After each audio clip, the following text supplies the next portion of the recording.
अस्सलामुअलैकुम, आप देख रहे हैं समा, मैं हूं फवाज ज़ैदी और मैं हूं किरण आफ्ताब। बुलेटिन में खुशामदीद। सेनेट इलेक्शन खुफिया राय शुमारी से होंगे या ओपन बैलेट के जरिए?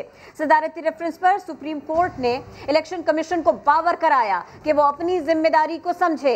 सेनेट इलेक्शन कोई पहली बार नहीं हो रहे। इलेक्शन कमीशन की जानिब से जवाब जमा कराया गया था कि खुफिया वोटिंग की शिक को बेअसर नहीं किया जा सकता। जस्टिस एजाजुल हसन ने रिमार्क्स दिए कि मलेशियात और 2 नंबर कमाई वोटों की खरीदारी में इस्तेमाल होती है। कोई जमात तनासुब से हटकर नशिस्तें जीत ले तो सिस्टम तबाह हो जाएगा। अटॉर्नी जनरल का कहना था कि इस्लामाबाद में आज भी लोग नोटों के बैग लेकर बैठे हुए हैं। अदालत ने कल तक समाअत मुकम्मल करने का इंदिया भी दे दिया है। ताज़ा तरीन अपडेट्स लेते हैं। समग्र नुमाइंदे जुल्करनैन इकबाल हमारे साथ मौजूद हैं। जुल्करनैन इकबाल, ये तो बहुत बड़ी बात है कि अदालत ये कह रही है कि कल तक समाअत मुकम्मल हो सकती है, उसने इंदिया दे दिया है। आज की समाअत में क्या कार्रवाई हुई है और क्या आज की समाअत को देखकर ये कहा जा सकता है, ऐसा लग रहा है कि कल कोई फैसला आ जाएगा?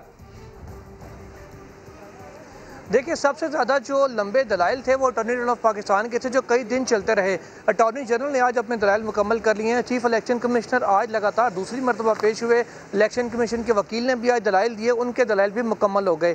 इसके बाद एडवोकेट जनरल KPK ने अपने दलाइल का आगाज़ किया, उनके दलाइल भी आज मुकम्मल हो चुके हैं। और आज अपने हुक्मनामे में समाअत के बाद जो लिखवाया चीफ जस्टिस ऑफ पाकिस्तान ने, उसमें अदालत का ये कहना है कि कल दीगर जो एडवोकेट जनरल हैं सूबों के और इस्लामाबाद के, उनको सुनेंगे और फिर रज़ा रब्बानी और मुस्लिम लीग नून समेत जो JUI के वकील हैं उनको भी बाज़ाब्ता तौर पर दलाइल का कल मौका दिया जाएगा। और कल इस बात से भी अंदाज़ा लगाया जा सकता है कि समाअत कितनी अहम होगी कि रोज़ाना 1 बजे इस केस की समाअत शुरू होती है। कल चीफ जस्टिस ने 12 बजे इस केस को समाअत के लिए मुकर्रर किया, नहीं कि 1 घंटा इजाफी होगा। तो कल तवक्को है कि 3 घंटे से ज़ायद की समाअत होगी, जिसके अंदर अदालत की कोशिश है कि ज़्यादा से ज़्यादा या तमाम वकला के जो दलाइल हैं वो मुकम्मल करा लिए जाएँ।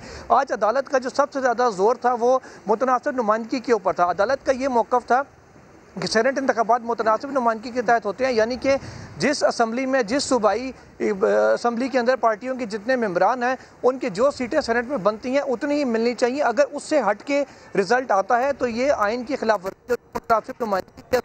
वर्जी होगी। तमाम इलेक्शन कमीशन ऑफ पाकिस्तान का ये कहना था कि मुतनासिब नुमाइंदगी का मतलब ये नहीं कि जो सेनेटर्स हैं उनके आज़ादाना वोट देने का हक़ ख़त्म हो जाता है, क्योंकि सेनेट के जो मेम्बरान जो असम्बली हैं उनके वोट देने के तरीके लिए उनको पाबंद नहीं किया जा सकता कि सिर्फ पार्टी लाइन के मुताबिक ही वोट दें। अगर ऐसा करना चाहती है हुकूमत या अदालत चाहती है कि ऐसा हो तो उसके लिए कानून साजी करना पड़ेगी।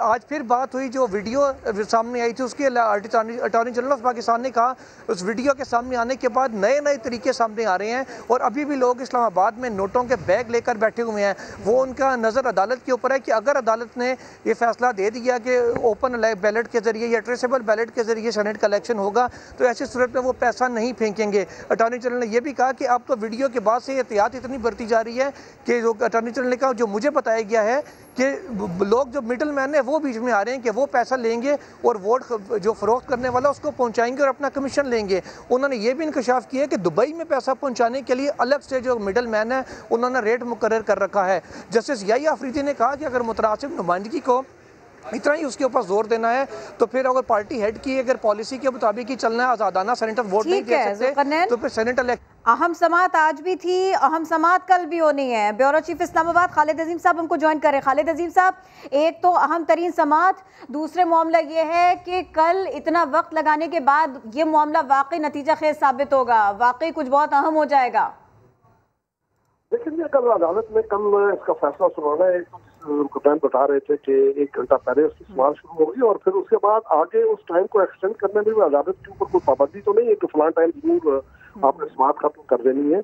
हमने इसी कोर्ट में रात 8 बजे तक भी समाअत होते देखी है मुख्तलिफ केसेस की और ये रिसेंट पास्ट में भी हो चुका है। ये तो इस हवाले से कल अगर अदालत इसको फैसला देना चाहती है और देना भी इसलिए चाहिए कि उसके बाद आगे जो है वो कागजात नामजदगी वापस लेने की आखिरी तारीख 22 फरवरी है और उस वक्त तक इस हवाले से अगर कोई फैसला न आया तो फिर आगे का जो प्रोसेस है उसके ऊपर शायद अदालती फैसला जो है उसका इतलाक न हो सके। एक तो ये चीज़ है। दूसरा, 12 जहाँ तक ताल्लुक है दलाइल का, मैं ये समझता हूँ कि इसमें बहुत सी ऐसी चीजें जो है अब लॉ से ज्यादा हट के फैक्ट्स पे जा रही हैं। लॉ को डिस्कस करना था कि क्या ये जो तरीकेकार है इसके लिए जो आइन का आर्टिकल 226 है उसकी पाबंदी जरूरी है या पाबंदी के लिए जो आइन जो इलेक्शन एक्ट है उसका सेक्शन 122 वही मौसर होता है या उसके बाद एक उसमें 2 सेक्शन और भी हैं। तो देखना ये था कि उस कानून का इतलाक होता है ये आइन का, और अगर कानून का इतलाक होता है तो फिर सिंपल रजिस्ट्रेशन होगी, और अगर उसके लिए आईनी तरमीम करनी पड़ती है तो फिर 2/3 अक्सरियत वाला मामला आ जाता है। ये सारे ये क्वेश्चन ऑफ लॉ था, लेकिन अब फैक्ट्स की तरफ जा रहे हैं और डेफिनेटली उसकी रोशनी में ही कोई फैसला जो है वो मुतवक्के है।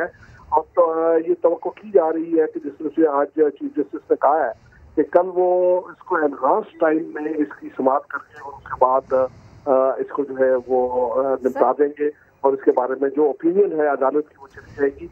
ये याद रहे कि ये चूंकि एडवाइजरी जुरिस्डिक्शन में आया हुआ है, रेफरेंस है, तो इसके ऊपर जो चीज आएगी उसे राय कहा जाएगा, वो फैसला नहीं होगा। राय कहा जाएगा उसको, वो फैसला नहीं होगा। खालिद अजीम साहब बहुत शुक्रिया, आप हमारे साथ थे, इस सिलसिले में तज्जिया कर रहे थे, जुल्करनैन अपडेट कर रहे थे, बहुत शुक्रिया आप दोनों का। और दूसरी जानिब सेनेट इलेक्शन के लिए सारी जमातें अपने मोहरे तैयार कर रही हैं। इस्लामाबाद में अब्दुल हफीज शेख और फराह अकबर समेत हुक्मरान जमात के ज़्यादातर उम्मीदवारों के कागजात नामजदगी तो मंजूर हो गए, मगर PDM के मुश्तरका उम्मीदवार यूसुफ रजा गिलानी का मामला लटक गया। जुल्करनैन इकबाल की रिपोर्ट देखते हैं। बड़े ऐवान का बड़ा इंतखाबी मार्का, उम्मीदवारों के कागजात नामजदगी की स्क्रूटनी जारी। इलेक्शन कमीशन ने इस्लामाबाद की 2 नशिस्तों पर 4 उम्मीदवारों के कागजात नामजदगी मंजूर कर लिए। जनरल नशिस्त पर PTI के अब्दुल हफीज शेख, जबकि खवातीन की सीट पर फौजिया अरशद, नून लीग की फराह अकबर और फरजाना कौसर को क्लीन चिट मिल गई। हम सब की ये कोशिश है कि इसके इलेक्शंस एक शफाफ और अच्छे अंदाज में मुकम्मल हों। PTI इंशाअल्लाह अल्लाह की मर्जी से कामयाब होंगे। PDM के मुश्तरका उम्मीदवार यूसुफ रजा गिलानी के कागजात पर PTI का एतराज, मंजूरी का फैसला न हो सका। जियाले रहनुमा ने एतराजात को बिला जवाज करार दे दिया। हुकूमती उम्मीदवार को शिकस्त देने का अज़्म। हमारे पास बहुत मटीरियल था कि हम भी उनके खिलाफ जा सकते थे। मैं नहीं चाहता कि वो डिस्क्वालीफाई हों, ये मामला मैदान में होना चाहिए। अपोजिशन ने इलेक्शन की शफाफियत पर भी सवालात उठा दिए। इलेक्शन के प्रोसेस को सेनेट के हुए आज 5वां दिन है और ये प्रोसेस मुतनाज़ा हो चुका है। किसी चोर दरवाजे से आइन को अमेंड करने की कोशिश की हम मुकम्मल मुखालफत करते हैं। सेनेट इंतखाबात को शफाफ कैसे बनाया जाए, इलेक्शन कमीशन ने तमाम पार्लिमानी जमातों के नुमाइंदगान को 22 फरवरी को मुशावरत के लिए बुला लिया। आगे बढ़ते हैं और आपको बताते हैं कि लाहौर से नून लीग की परेशानी में इजाफा हुआ है, जहां परवेज़ रशीद के कागजात नामजदगी पर एतराज़ात लग गए हैं। लीगी उम्मीदवारों को अदालत जाकर शहबाज शरीफ से पार्टी टिकट पर दस्तखत कराना पड़े। जज ने पूछा कि क्या टिकट के पैसे लिए गए, वकील ने बताया नहीं जी, ये फ्री हैं। सेनेट इलेक्शन का मैदान सजने से पहले कागजात की जांच पड़ताल जारी। इलेक्शन कमीशन पंजाब में उम्मीदवारों की आमद। नून लीगी उम्मीदवारों को पार्टी सदर के दस्तखत न होने पर एहतसाब अदालत जाना पड़ा। पेशी पर आए शहबाज शरीफ ने फाजिल जज से इजाजत लेकर पार्टी टिकट्स पर दस्तखत किए। शहबाज शरीफ की दरख्वास्त पर जज ने दस्तखतों की तस्दीक की। जज अमजद नजीर ने इस्तफसार किया कि टिकट मुफ्त है या फीस ली है, जिस पर शहबाज शरीफ के वकील ने कहा कि ये फ्री है। उधर इलेक्शन कमीशन ऑफिस में परवेज रशीद के कागजात नामजदगी पर तहरीक इंसाफ की जानिब से मुख्तलिफ एतराज़ात किए गए। टेक्नोक्रेट की नशिस्त पर लीगी उम्मीदवार आजम नजीर तारड़ और सायरा अफजल तारड़ भी पहुंची, जिन्हें पार्टी टिकट पर दस्तखत कराने की हिदायत की गई। तहरीक इंसाफ की उम्मीदवार डॉक्टर जरका जमशेद इकबाल चीमा, उमर सरफराज चीमा और जहीर अब्बास खोखर के कागजात नामजदगी मंजूर हो गए। काफ लीग के कामिल अली आगा, पीपल्स पार्टी के अजीमुल हक के कागजात नामजदगी भी मंजूर हुए। कागजात की जाँच पड़ताल कल भी जारी रहेगी। खैबर पख्तूनख्वा में सेनेट की 12 नशिस्तों पर 51 उम्मीदवारों के कागजात नामजदगी की जांच पड़ताल का अमल शुरू हो गया। इसी पर अपडेट करेंगे समा के नुमाइंदे रहम यूसुफजई। जी रहम। उम्मीदवार आज आए हैं, उनमें से ज़्यादातर के जो कागजात नामजदगी वो मंजूर किए जा चुके हैं, जिनमें बड़े नाम शामिल हैं पाकिस्तान तहरीक इंसाफ से फैसल सलीम, सानिया निश्तर और इसके अलावा इंजीनियर हामिदुल हक के जो कागजात नामजदगी हैं वो मंजूर कर लिए गए हैं। जबकि पाकिस्तान पीपल पार्टी से फरहतुल्लाह बाबर के कागजात नामजदगी जो है वो आज इलेक्शन कमीशन ने मंजूर कराए हैं। इलेक्शन कमीशन के मुताबिक जो भी उम्मीदवार आते हैं वो अपने साथ तायद कुनिंदा और तजवीज़ कुनिंदा को अपने साथ लेकर अपने हमरा लाने की हिदायत की है। ताहम उनको अगर साथ में नहीं लाते तो उनको दोबारा कल तलब किया किया गया है। इलेक्शन कमीशन के मुताबिक कुल 12 नशिस्तें हैं जिनके लिए 51 उम्मीदवारों ने कागजात नामजदगी जमा कराए, जिनमें सबसे ज्यादा पाकिस्तान तहरीक इंसाफ के 24 उम्मीदवार है। पाकिस्तान पीपल्स पार्टी के जो है वो 4 उम्मीदवार है। जमीयत उलमा इस्लाम के जो उम्मीदवारों की तादाद है वो 5 है, जबकि जमात इस्लामी के 3 उम्मीदवार है जिनकी तीनों के कागजात जो है वो आज मंजूर कर लिए गए हैं। अपडेट्स के लिए शुक्रिया रहम। और कहा जाता है कि आसमान से गिरा खजूर में अटका। कराची में कल होने वाली मारामारी का अहवाल यह है कि हलीम आदिल शेख ने हंगामा राई केस में तो अपनी जमानत मंजूर करा ली, मगर पुलिस तजावुजात के खिलाफ कार्रवाई के दौरान कार सरकार में मुदाखलत पर 2 रोज़ा जिस्मानी रिमांड हासिल करने में कामयाब हो गई। इरफानुल हक की रिपोर्ट। कायदे हज़्ब इख्तिलाफ सिंध असम्बली हलीम आदिल शेख को इंसदाद दहशतगर्दी की अदालत क्लिफ्टन में पेश किया गया। अदालत ने पीटीआई रहनुमा समेत गुलाम मुस्तफ़ा, अब्दुल हसीब, महमूद और रमज़ान को 6 मुकदमात में 2 रोज़ा जिस्मानी रिमांड पर पुलिस के हवाले कर दिया।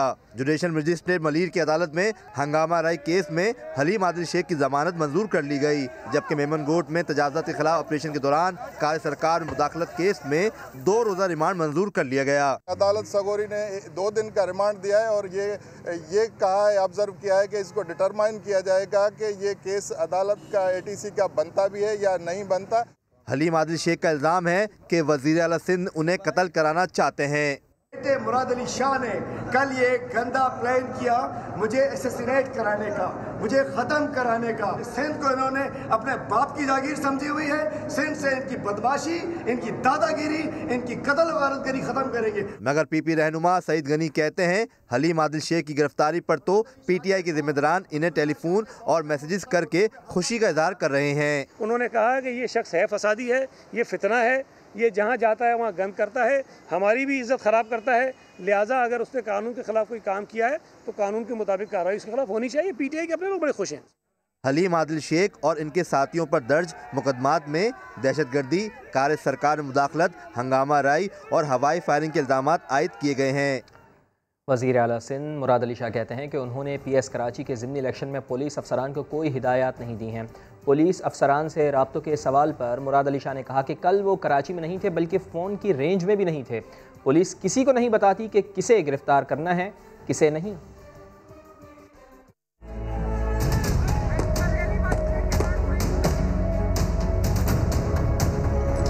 सूबे का वज़ीर आला सुबह से मुराद अली शाह जो है SHO से और SSP से डायरेक्टली फ़ोन के ऊपर राब्ते में था।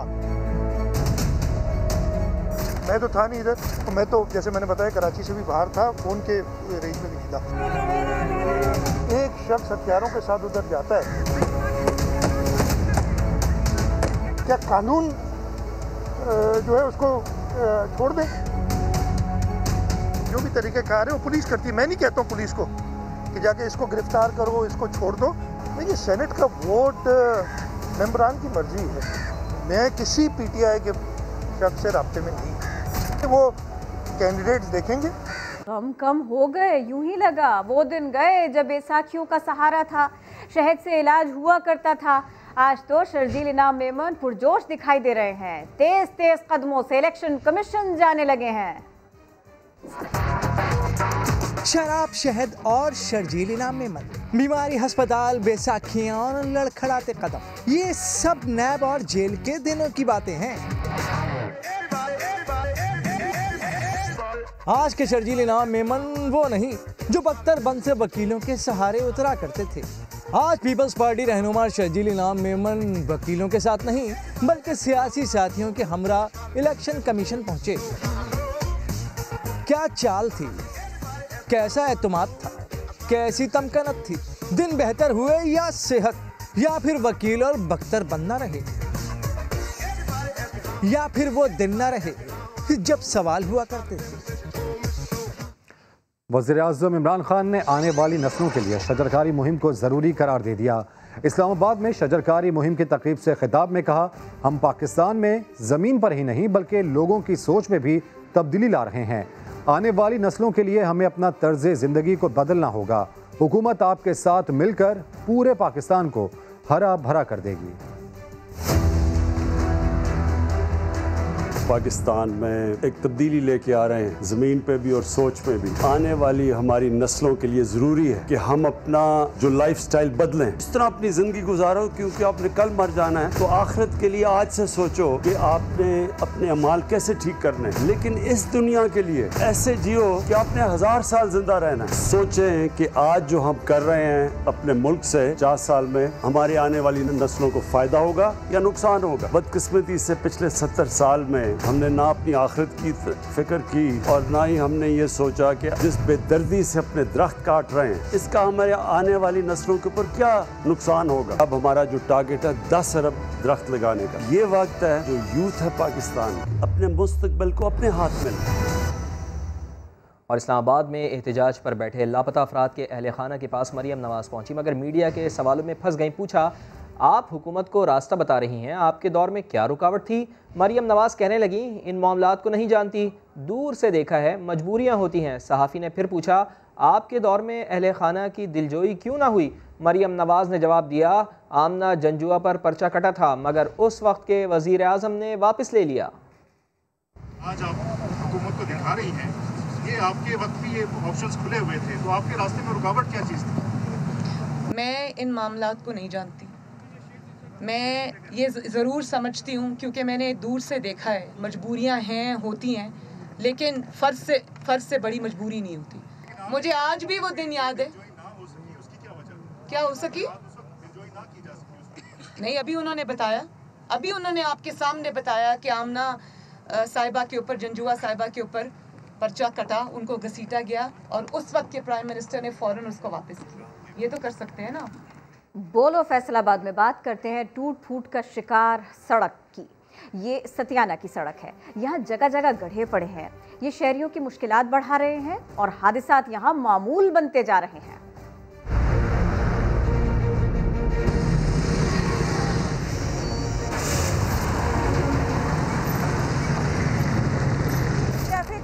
चूँकि फ्लो भी ज़्यादा है, शहर भी छोटा है, लेकिन इसमें कोई सुकून नहीं है कि हमें पूरी तरह मेंटल रिलैक्सेशन कैसे मिलती है। एक माइंड फ्रस्ट्रेटेड हो जाता है एक रोड के ऊपर जब जगह जगह पे जाके ट्रैफिक ब्लॉक, लाइन इंतज़ार, ये वो एक्सीडेंट बहुत ज़्यादा होते हैं। मेरे सामने साइकिल और चिंची के डेली 2-2, 3-3 इंसिडेंट्स ऐसे होते हैं।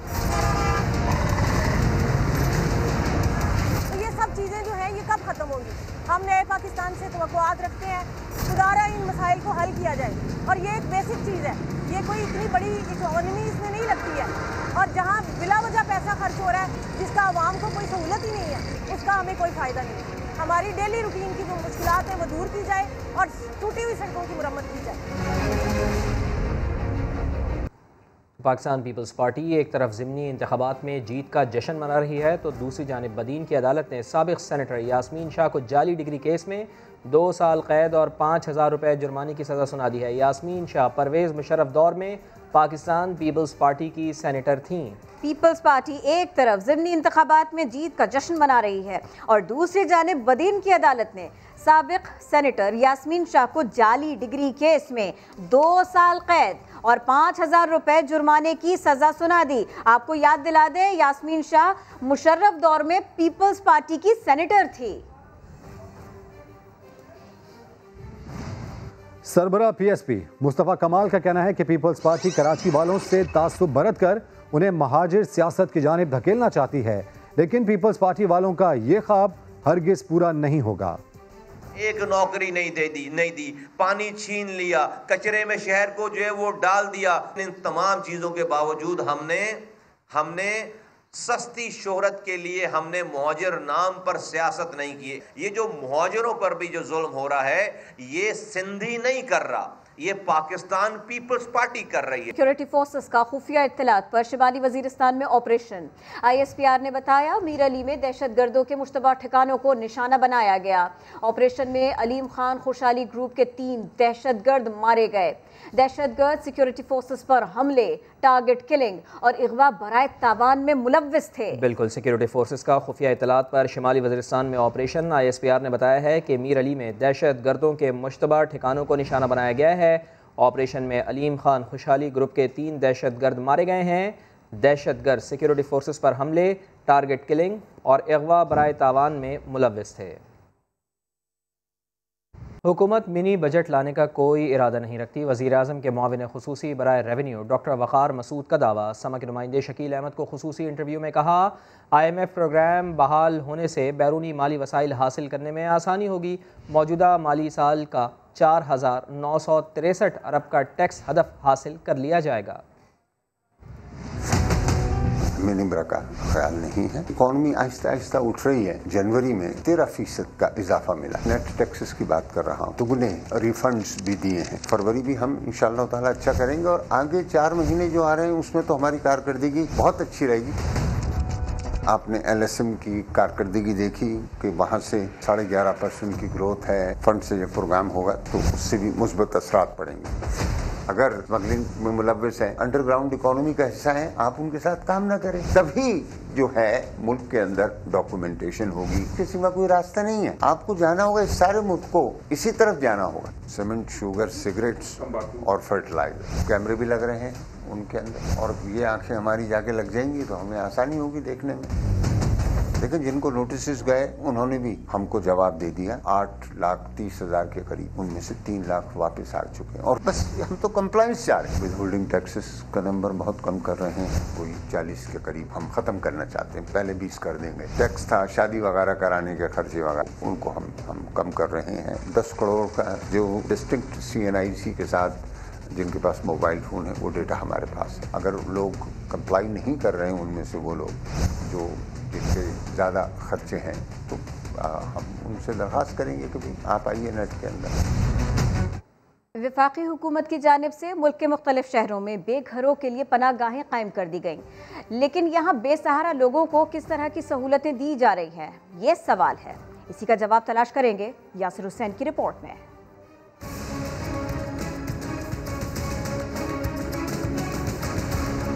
ये वो लोग हैं जिनका कोई घर नहीं होता। ये फुटपाथ को अपना बिस्तर बना लेते हैं और बड़े बड़े पुलों को ओढ़नी समझकर सो जाते हैं। मगर वफाकी हुकूमत ने ऐसे लोगों के लिए पनाह गाहें बनाई हैं। ये लोग वहाँ क्यों नहीं जाते? कराची के इलाके औरंगी टाउन में बनी पनाहगाह पर रात 1:30 बजे पहुँचे, मगर दरवाज़ा नहीं खुला, जिससे साबित होता है कि ऊपर लिखी हिदायत बिल्कुल दुरुस्त है, यानी रात 9 बजे के बाद ये दरवाज़ा नहीं खुलता। अगले रोज रात 8 बजे यहाँ पहुँचे और शनाख्ती कार्ड जमा करवाकर रजिस्ट्रेशन करवा ली। जिसके बाद हमसे खाने का पूछा गया। कैंटीन साफ सुथरा था, खाना भी फौरन पेश कर दिया गया। खाना तनावुल किया तो देखा एक जगह हिदायत लिखी थी कि सिगरेट नोशी, पान गुटखा मना है, मगर अगले ही लम्हे इंचार्ज साहब पर नजर पड़ी जो खुलेआम कश लगा रहे थे। कुछ ही देर बाद यही इंचार्ज साहब मुलाजमीन को बुलाकर बता रहे थे कि अगले रोज मीडिया की टीम आएगी, सफाई से लेकर कोरोना SOPs तक सारी हिदायत दी। तो कल जाना नहीं, तो उसके बाद फिर चले जाना, जब वो टीम आएगी छोड़ करके चले जाना। हालांकि सफाई सुथराई का इंतजाम बेहतरीन नजर आ रहा था, मगर मास्क का एहतमाम नहीं था। पनाहगाह के फर्स्ट फ्लोर पर खूबसूरत मस्जिद बनी हुई है।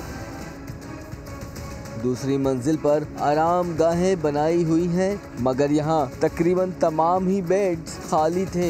यही वजह थी कि धूल मट्टी से अटे पड़े थे। मैंने अपना बिस्तर साफ किया, इतने में एक शख्स और आ गया, जिससे यहाँ के हालात का पूछा तो उसने शिकवा किया कि खाना कम मिलता है, पेट नहीं भरता। लाता भी कम है, इतना नहीं लाता है। हाँ, मैंने देखा है, लेकिन सालन इतना नहीं लाते, कम लाता है। मैं देखता हूँ इतना आवाम नहीं होता है, आवाम कम होता है।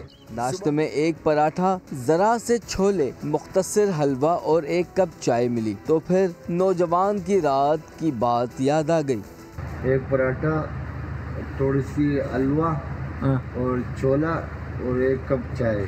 मेरा पेट नहीं भरते एक बनाते। एक और अजब बात लगी, सुबह पेट की आग बुझाने बच्चे आए तो इन्हें ये कहकर वापस भेज दिया गया कि इनके पास शनाख्ती कार्ड नहीं। वजीर आज़म इमरान खान की हिदायत के बाद बनने वाली पनाहगाहें बेघर अफराद और सड़क पर जिंदगी गुजारने वालों के लिए बेहतरीन मकाम है। इसका इंतज़ाम संभालने वालों का फ़र्ज़ है इसकी देखभाल में कोई कसर ना छोड़े। कैमरामैन फरहान यूसुफ के साथ यासिर हुसैन, समा, कराची। लाहौर में भी लूटमार के वाक़यात बढ़ने लगे हैं। डाकुओं ने 6 बच्चों के बाप को कत्ल कर डाला। एक और वारदात के दौरान फार्मेसी में लूटमार की गई। स्ट्रीट क्रिमिनल ATM तोड़ने में नाकाम रहा। जहांगीर खान की रिपोर्ट। पाकिस्तान सुपर लीग के बाद जिसके 6ठे एडिशन के लिए ऑनलाइन टिकटों की फ़रोख्त शुरू होते ही वेबसाइट सर्वर डाउन हो गया। कराची किंग्स और कोयटा ग्लैडिएटर्स के दरमियान इब्तदाई मैच के लिए टिकट की कम अज़ कम कीमत 2000 और ज़्यादा से ज़्यादा 5000 रुपये है। ऑनलाइन टिकट खरीदने के लिए शनाख्ती कार्ड और मोबाइल नंबर देना होगा। PSL 6 का आगाज़ 20 फरवरी से होगा और PSL 6 के ऑफिशियल थीम सॉन्ग के बाद लाहौर के मकामी फनकार भोला रिकॉर्ड ने भी अपना गाना मुतारिफ करवा दिया। आगे बढ़े, आपको बताएं वजीर आज़म इमरान खान का मुल्की खजाने पर बोझ कम करने का विजन। वजीर आज़म हाउस के सालाना अखराजात 49% कमी के साथ 30 करोड़ 50 लाख हो गए। साबिक हुक्मरानों के मुकाबले में इमरान खान के गैर मुल्की दौरों पर भी सबसे कम रकम खर्च हुई। इमरान खान के 26 दौरों पर 17 करोड़ 60 लाख खर्च हुए। नवाज शरीफ ने 92 दौरों पर 1.18 अरब रुपए खर्च किए थे। राजा परवेज अशरफ ने 9 दौरों में 10 करोड़ 70 लाख, जबकि शाहिद खाकान अब्बासी ने 19 दौरों पर 26 करोड़ रुपए उड़ाए थे। वजीर आज़म इमरान खान ने जो कहा कर दिखाया। किफायतशारी पॉलिसी में बड़ी कामयाबी। तहरीक इंसाफ हुकूमत में वजीर आज़म हाउस के अखराजात में 17 करोड़ रुपए की कमी। 2018 में वजीर आज़म हाउस का खर्च 50 करोड़ 90 लाख था। 2019 में 39% कमी के साथ हजम 33 करोड़ 90 लाख रिकॉर्ड किया गया। वजीर आज़म ऑफिस के अखराजात भी 51 करोड़ 40 लाख से कम होकर 30 करोड़ 50 लाख रुपए रह गए। वजीर आज़म इमरान खान ने कौमी खजाने से बैरून मुल्क दौरों पर रकम उड़ाने का भी सदेबाब किया। समा की हासिल करदा दस्तावेज के मुताबिक इमरान खान के 26 गैर मुल्की दौरों पर सिर्फ 17 करोड़ 60 लाख का खर्च आया। दूसरी तरफ नवाज शरीफ अपने दौर में सरकारी खर्च पर 92 मरतबा बैरून मुल्क गए और 1.8 अरब रुपए खर्च कर डाले। यूसुफ रजा गिलानी की 48 गैर मुल्की यात्राओं पर कौमी खजाने पर 57 करोड़ 20 लाख का बोझ पड़ा। राजा परवेज अशरफ ने 9 दौरों में 10 करोड़ 70 लाख, जबकि शाहिद खाकान अब्बासी ने 19 दौरों पर 26 करोड़ रुपए उड़ाए। सोने और चांदी जैसी कीमती धातें हर दौर में ज़ेबाइश और आराइश के लिए ख़वातीन का तो मन भाती रही हैं, लेकिन मर्द भी अक्सर चांदी की अंगूठियाँ और हाथों में कड़े क्यों पहने दिखाई देते हैं? ये रस्म कहाँ से आई है, इससे पर्दा उठाने की कोशिश कर रहे हैं हमारे नुमाइंदे इस्लामाबाद से आबिद अली। ज़माने कदीम की नवादरात में कड़े और अंगूठियों पर ये नक्शो निगार आज भी अपने आप में कई राज छुपाए हुए हैं। चांदी की अंगूठी पर कंदा ये खुरिश्ती ज़बान के अल्फाज 2री और 6ठी सदी ईस्वी के ये नवादरात पता देते हैं कि ज़माने कदीम में चांदी के जेवरात का इस्तेमाल ज़ेबाइश के लिए ही नहीं, शनाख्त और पैगाम रसानी के लिए भी आम था। कदीम मुजस्मों पर गौर करें तो बुधा, हिंदू देवताओं, रूमी और कुशान दौर के उमरा सबकी कलाइयों में कड़े दिखाई देते हैं। ये स्ट्रीम में हजारों सालों से पहले से चला आ रहा था, सोना और चांदी। अगर आप पर्शिया के दौर में चले जाते हैं तो वो अपने कानों में कड़े यूज करते हैं और हाथों में और पाँव में मर्द भी यूज करते थे। दौरे कदीम, लेकिन धातों पर नक्शो निगार की महारत लाजवाब। ये तो था चांदी की अंगूठी और कड़े के इस्तेमाल का एक रुख, लेकिन इसका एक और रुख भी है जो आम आवाम से छुपा हुआ है। वो क्या है, आइए आपको बताते हैं।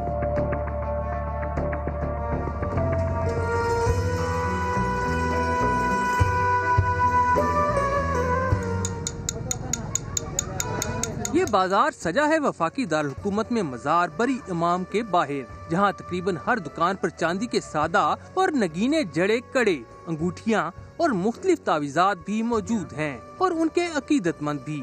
चांदी में पहनने से इसका जो असरात होते हैं वो गिरते नहीं है, बेहतर रहता है। चांदी को नबी आखिरी ज़मां सल्लल्लाहु अलैहि वसल्लम ने भी इस्तेमाल फरमाया। हुजूर अकरम सल्लल्लाहु अलैहि वसल्लम ने जो है ना वो एक अंगूठी बनवाई और उसका तकरीबन 4.25 माशे जो फुक़हा ने उसकी वो वज़न लिखा है कि हुजूर सल्लल्लाहु अलैहि वसल्लम की मोहर की एक तस्वीर के मोहम्मद रसूलुल्लाह। बात की जाए माइंड साइंसेज और पैरासाइकोलॉजी वालों से तो धातों के इस्तेमाल से इंसानी जिस्म के गिर्द इलेक्ट्रोमैग्नेटिक वेव्स के बहाव में रुकावटें दूर होने की बात सामने आती है। 2 मटेरियल ऐसे हैं जिसमें से करंट बहुत अच्छी तरह पास होता है, एक गोल्ड और एक चांदी।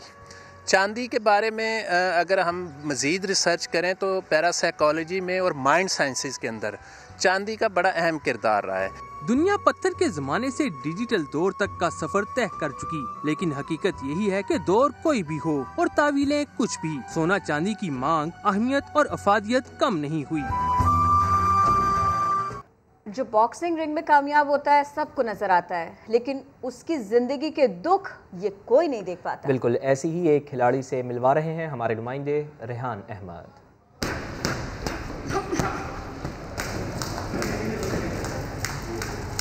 ये है रजिया बानो, नौजवान बॉक्सर हैं, लियारी से हैं। 2018 में नेशनल वुमेन बॉक्सिंग चैंपियनशिप में gold medal, inter provincial games में गोल्ड मेडल और 2019 में नेशनल गेम्स में गोल्ड मेडल जीता। मगर ये इनामात रजिया ने कैसे हालात में हासिल किए? यकीन करें, जब मैं एशियन गेम्स में पाकिस्तान के लिए खेलने जा रही थी ना, तो मुझे बस एक चीज़ की फ़िक्र थी, सब मेरे घर में सब अच्छे से चीज़ें मतलब चलें, मतलब मेरी एब्सेंस में इनको कोई ये ना हो, इनको ये परेशानी ना हो कि पैसे नहीं तो मैं कैसे चीज़ें मैनेज करूं। सोचें, अगर खिलाड़ी ये सोच रहा होगा तो वो क्या खेलेगा मुल्क के लिए। सालों पहले वालिद वफात पा गए थे, जिंदगी से जंग मुसलसल रही। जब अब्बू गए तो फिर अम्मी ने कहा, भाई से कहा था मेरे कि अब जिद मत करना, मैं तुम्हारी ख्वाहिशें उस तरह नहीं पूरी कर सकूँगी जिस तरह बाबा क्या करते थे। तो फिर मैं अपनी अम्मी से मैंने खर्ची, अब्बू के इंतकाल के 1 महीने के बाद ही मैंने खर्ची लेना बंद कर दिया। रजिया चाहती हैं इंटरनेशनल वुमेन बॉक्सिंग रैंकिंग में पाकिस्तान का नाम नजर आए, मगर हकीकत ये है कि यहाँ खिलाड़ी रिंग में मर जाते हैं, कोई पूछने वाला नहीं। हमें अपने मुल्क को रिप्रेजेंट करना है और हम चाहते हैं कि हमारा मुल्क का झंडा सबसे ऊंचा लहराया जाए, बट क्यों ये गवर्नमेंट क्यों नहीं चाहती, मुझे ये समझ नहीं आता। क्यों उन्हें अच्छा, मतलब उन्हें कोई फ़र्क नहीं पड़ता कि अगर हमारे मुल्क का झंडा विक्ट्री स्टैंड पे आता है या नहीं आता, या आता है तो सबसे लोवेस्ट उस पर आता है। हाल में एक बॉक्सर मर गया, उनका इंतकाल हो गया, रिंग में उसको उन्हें चोट लग गई, तो क्या हुआ? लाइक वो अपनी पूरी ज़िंदगी लेके आ रहा है, आप उसको कम से कम बेसिक फैसिलिटी तो दो। आप जहाँ सरपरस्त ना हो, हुकूमत ना हो, पहचान ना हो, कोई हौसला अफजा बात ना हो, वहाँ ख्वाब कैसे देखे जा सकते हैं? खेलों की दुनिया में बॉक्सिंग एक बहुत अहम खेल माना जाता है, लेकिन पाकिस्तान में ये खेल अब तक हुकूमत की तवज्जो का मुंतज़िर है।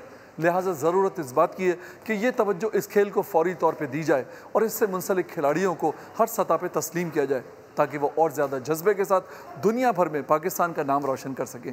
कैमरामैन राशिद इशरत के साथ रेहान अहमद, समा, कराची। विजिट कीजिए हमारी वेबसाइट sama.tv। इसके अलावा आप हमें फेसबुक और ट्विटर पर भी ज्वाइन कर सकते हैं। एक ब्रेक के बाद हेडलाइंस के साथ दोबारा हाजिर होंगे, देखते रहिए समा।